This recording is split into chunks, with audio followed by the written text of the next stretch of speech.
While you sleep, a new financial thermostat is being installed in your bank account, one that will soon decide your portfolio's fate without asking for your permission. I am Blue, and I am here to dissect the invisible architectures reshaping our economy before the public realizes they are already inside them. And I am Sky, observing how the sudden compression of human judgment into milliseconds is eroding the very foundation of professional identity. These aren't distant futures. They are active deployments happening right now. We are witnessing a specific high-stakes transition where the state's power to withhold resources and the algorithm's power to optimize wealth are no longer guided by human discretion, but by opaque black boxes that operate beyond our legal and ethical reach. Recent regulatory filings suggest OpenAI is piloting direct bank integration for ChatGPT Pro, allowing the model to execute trades based on user-uploaded financial documents. This transition moves financial discretion from human judgment to algorithmic optimization, potentially embedding hidden risk parameters within the model's weights. While the integration offers convenience, the opacity of the model's decision-making process creates a liability gap. If the system optimizes a portfolio based on unseen variables, the user may be exposed to losses they cannot audit or understand, shifting the burden of proof entirely to the platform. We have already seen this friction in automated banking apps, where users accepted terms for smart savings only to find their emergency funds redirected to high-risk ventures during a market dip. The mechanism here is similar, but the scale is different. That specific incident was a transparent rule set. The current proposal relies on a neural network that may reweight assets based on training data correlations invisible to the end user. Exactly. The core issue is not just the action, but the invisibility of the why. I disagree with the framing that this is merely an interface update. This is a fundamental shift in accountability. If the model decides to liquidate a bond position because its latent space associates the user's spending history with a high volatility personality, who bears the legal responsibility? The user, the bank, or the developers of the weights? The friction lies in the lack of an explanation layer. Unlike a human advisor who can cite a specific thesis, the model outputs an action derived from a probability distribution we cannot inspect.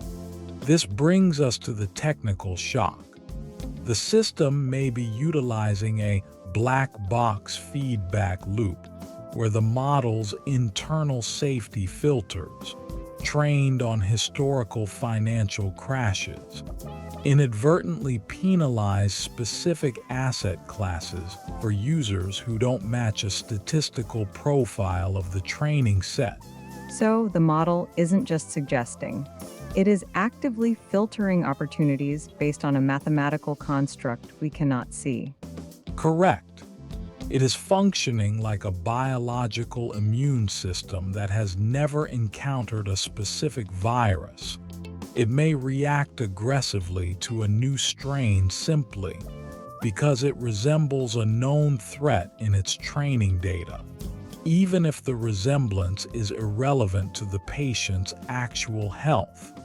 In this context, the virus is the user's legitimate financial strategy, and the immune response is the model's refusal to allocate capital or its sudden liquidation of assets to protect the portfolio based on a phantom correlation.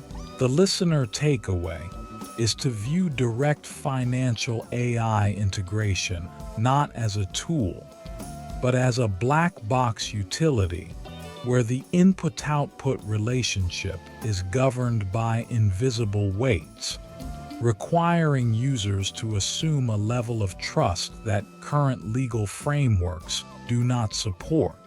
We've already seen this in the recent Standard Chartered reports, where thousands of roles are vanishing not just because tasks are automated, but because the company is compressing complex decision loops into milliseconds that human experience can no longer match. That framing feels a bit too clean, as if the company is just upgrading to a faster processor, when in reality, they're dismantling the very context that made those professionals valuable in the first place. You're right to push back on the idea of a simple upgrade. The friction here is that experience is suddenly acting like a depreciating asset, where 20 years of judgment is rendered obsolete by an algorithm that can process the same data in a blink. Exactly. And it's less like a car changing gears and more like a library burning down while the librarian is still trying to memorize the Dewey Decimal System. The value isn't in the knowledge itself, but in the specific human judgment that validated it. And that validation layer is being skipped. So the listener needs to realize that their career identity isn't just changing jobs, but that the foundation of their professional worth is being rewritten without their input, leaving them with the sudden realization that their resume is a history of a skill set that no longer exists. That's the heavy part, because it means the listener might be standing at a crossroads where their entire definition of competence is being invalidated not by doing the job wrong, but by the job itself being redefined before they even get to apply their expertise. The takeaway here is to stop viewing your experience as a static ledger of years served and start treating your judgment as a dynamic hypothesis that needs to be constantly tested against new systems. Because relying on past success is the exact mechanism that makes cognitive displacement so dangerous. It's easy to see the new Arizona and New Mexico AI tools as a victory for efficiency, automating the tedious task of verifying Medicaid work requirements to catch fraud before it starts. Recent reports indicate these systems are starting to flag eligibility for individuals based on complex, proprietary scoring models that neither the states nor the applicants can fully inspect. That opacity is the real danger. It's not just a technical hurdle.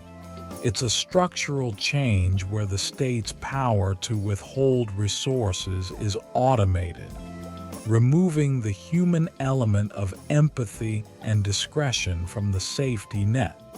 Critics argue that without human oversight, these algorithms inevitably penalize the poor more harshly. Yet proponents claim the code is neutral and purely mathematical. Think of it like an automated toll booth that not only charges you, but also locks your vehicle if you can't immediately pay. Yet the receipt shows no human agent ever reviewed your license or your ability to pay that day. That's the trap. What looks like a high-tech benefit for the taxpayer is actually a mechanism for mass, unappealable exclusion, turning the social safety net into a self-cleaning filter that discards the marginalized as noise. Ultimately, the shift to black box governance suggests that transparency is being sacrificed for speed, potentially leaving millions without recourse. The real takeaway isn't about stopping technology, but demanding that the black box be open so we can audit not just the math, but the moral assumptions baked into the code that decides who eats and who starves. If ChatGPT's flawless personal finance test signals the end of human financial discretion, We must urgently redefine the role of AI in our economic future. This is Monkey Bite, built by AI, questioning AI. Hit that like button and subscribe to keep this critical conversation going.